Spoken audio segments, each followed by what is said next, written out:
दोस्तों नमस्कार। YouTube channel चर्चा का विषय में आप सभी का मैं विश्वपति स्वागत करता हूं। कड़ाके की ठंड शुरू हो चुकी है, लेकिन मैं आपको बताऊंगा सीरिया के अपदस्थ राष्ट्रपति बशर अल असद को क्या लगा दूसरा झटका, और आपको बताऊंगा दो वकीलों का एक रोचक किस्सा। लेकिन उससे पहले आपको बता दूं, आपको पता होगा कि पश्चिमी उत्तर प्रदेश के एक शहर संभल में 24 नवंबर को भारी पत्थरबाजी हुई थी।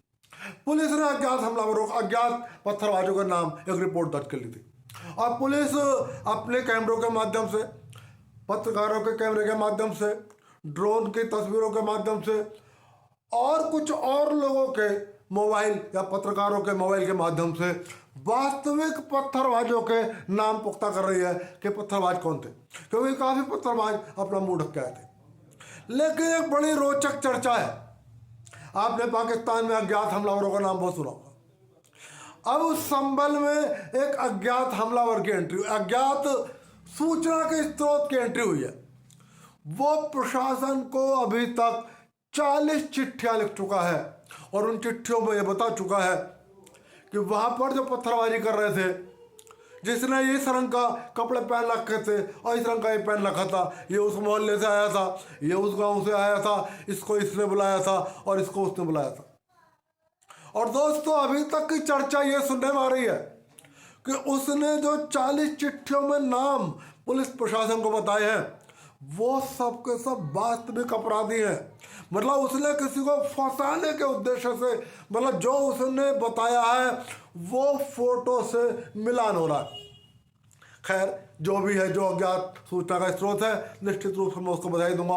उसका भी प्रयास होगा निश्चित रूप से कि कोई निर्दोष आदमी पुलिस की कार्रवाई में न फंस जाए, तो इसलिए वो पुलिस प्रशासन को सहयोग कर रहा है और वास्तविक पत्थरबाजों का नाम बता रहा है। दोस्तों, मैं आपको बता दूं, पहले में दो वकीलों का रोचक किस्सा मैं आपको बता दूं। दिसंबर 1946 में नागपुर में एक अखिल भारतीय अधिवक्ता सम्मेलन हुआ था।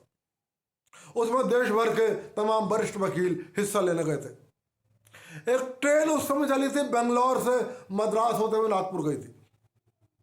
कुछ वकील बेंगलोर से चढ़े और कुछ वकील उसमें मद्रास से चढ़े, और वहीं पर एक रेलवे की एक बोगी में दो वकीलों की आपस में खूब गुफ्तगू हुई। दोनों वकील थे, दोनों सम्मेलन में जा रहे थे। दोस्तों, मैं आपको बता दूं, उन दो में से एक वकील आगे चलकर भारत का राष्ट्रपति बना, और उसमें से दूसरा वकील आगे चलकर भारत का चीफ जस्टिस बना। ये एक संयोग देखिए। उनमें से एक वकील का नाम था आर वेंकटरमण, और दूसरे वकील का नाम था ES वेंकटरमैया। और इनकी मुलाकात भी दोबारा कब हुई?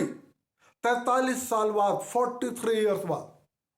मौका था जून 1989 में, जब आर वेंकटरमण ने भारत के राष्ट्रपति पद की शपथ ली।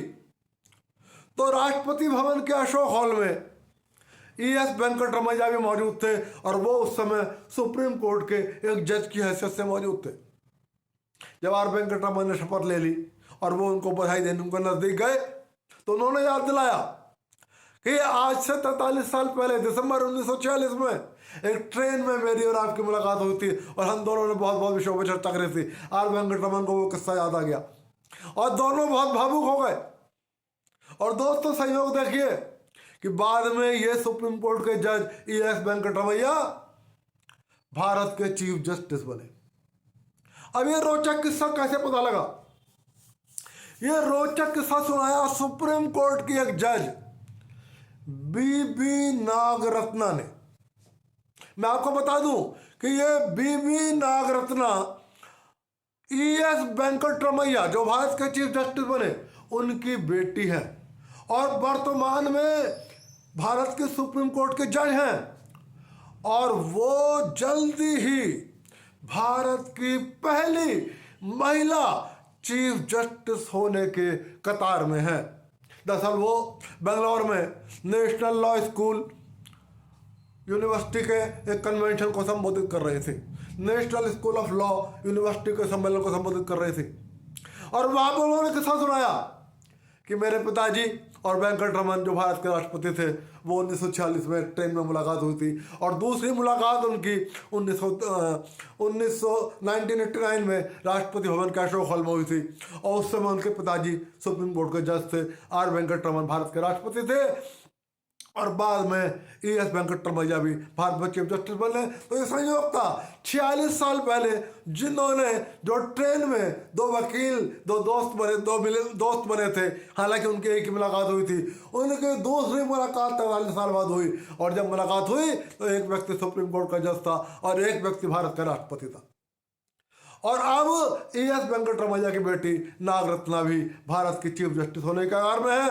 और यदि वो होती है, हालांकि निश्चित है कि यदि वो भारत की चीफ जस्टिस होती है तो वो भारत की पहली महिला चीफ जस्टिस होंगी। और दोस्तों, अब आपको लेके चलता हूं सीरिया की ओर। आपको पता है, सीरिया के राष्ट्रपति बशर अल असद को मात्र 12-13 दिन की लड़ाई के बाद सीरिया छोड़कर भागना पड़ा और वो रूस सोवियत संघ चले गए। वो अपने साथ अपनी पत्नी को भी ले गए। अनऑफिशियली तो बहुत कुछ कहा जा रहा था। अनऑफिशियली तो ये कहा जा रहा था कि वो 25 टन सोना उन्होंने पहले ही रूस भेज दिया था। लेकिन अब जो एक झटके की बात आ रही है, उससे पहले मैं बता दूं कि रूस पहुंच तो गए बशर अल असद और उनकी पत्नी आसमा अल असद। मैं आपको बता दूं कि जब बशर अल असद लंदन में पढ़ रहे थे, मैंने आपको पहले भी कई बार बताया कि वो एक डॉक्टर थे, वो आई सर्जन थे। लंदन के प्रतिष्ठित कॉलेज से उन्होंने MS किया था और वहीं पर उनका आसमा से प्रेम संपर्क हो गया और बाद में उन्होंने शादी कर ली। आसमा अल असद एक इन्वेस्टमेंट बैंकर थी, लेकिन विवाह के बाद उन्होंने सीरिया में महिलाओं के उत्थान को, गरीबों को, राशन को, इन सब चीज़ों पर अपना ध्यान देना शुरू कर दिया। उनके पास दोहरी नागरिकता है, उनके पास सीरिया की नागरिकता भी है और उनके पास ब्रिटेन की नागरिकता भी है। अब बशर अल असद जब मास्को पहुंच गए थे परिवार के साथ, तो ऑफिशियली ये कहा जा रहा है कि सोवियत संघ ने उन पर 270 किलो सोना उस दिन उनके जहाज में था जिस दिन की वो मास्को पहुंचे, और $2 अरब यानी कि 200 करोड़ डॉलर उनके पास थे। सोवियत सरकार ने ये 270 किलो सोना और 200 करोड़ डॉलर जमा करा लिए, रूस की सरकार ने जमा करा लिए। इससे पहले बशर अल असद ने मास्को में किसी अज्ञात शहर में, क्योंकि उस शहर का नाम बहुत स्पष्ट नहीं है, अभी डिस्क्लोज नहीं किया जा रहा है, वहां पर 18 अपार्टमेंट्स खरीद लिए। अब चूंकि बशर अल असद की हत्या की भी आशंका है और रूस की अपने भी कुछ मजबूरियां हैं, तो वहां पर बशर अल असद के परिवार पर बहुत सारी बंदिशें हैं कि घर के बाहर नहीं जा सकते, इतने लोगों की उपस्थिति में, इतने सुरक्षा गार्डों की उपस्थिति में जा सकते हो, ये नहीं कर सकते, ये कर सकते हो, ये नहीं कर सकते हो, वो कर सकते हो। और इसी तरीके की बंदिशें उनकी पत्नी पर भी हैं। अब उनकी पत्नी आसमा अल असद, जो कि जिनको कभी ब्यूटी क्वीन भी कहा जाता था और जिनकी तुलना ब्रिटेन की प्रिंसेस डायना से भी होती थी और देखने में वो बहुत खूबसूरत है, उनको ये बंदिशों भरी लाइफ पसंद नहीं आ रही। क्योंकि पहले वो लंदन में रहती थी, आज़ाद जिंदगी जीती थी, पढ़ाई लिखाई में बहुत तेज थी, और बाद में वो जब सीरिया आई तो नेचुरली वो एक राष्ट्रपति की पत्नी थी, तो उनके ऊपर कोई बंदिशें नहीं थी। लेकिन रूस के अंदर बंदिशें लगा दी गई। वो रूस की अपनी सरकार की मजबूरियां हैं, उनकी सुरक्षा के दृष्टिकोण से भी। तो लेटेस्ट खबर यह है कि बशर अल असद का राष्ट्रपति पद तो गया, अब आसमा अल असद ने भी बशर अल असद को तलाक देने का फैसला करा है। और यह आज सुबह की खबर है कि उन्होंने रूस की एक अदालत में बशर अल असद से तलाक की अर्जी दायर कर दी है और साथ ही रूस की अथॉरिटीज से एक स्पेशल परमिशन मांगते हुए कहा है कि मुझे वापस ब्रिटेन जाने की इजाजत दे दी जाए। ये बशर अल असद के लिए एक दूसरा बड़ा झटका है। कहते हैं सुखों में बहुत लोग साथी होते हैं, लेकिन असली साथी वो होता है जो दुख की घड़ी में होता है। अब पता नहीं ये दुखों को देखकर बशर अस्मा अल असद ने बशर अल असद को तलाक देने का फैसला किया है, या इसके पीछे कोई इस परिवार की रणनीति है।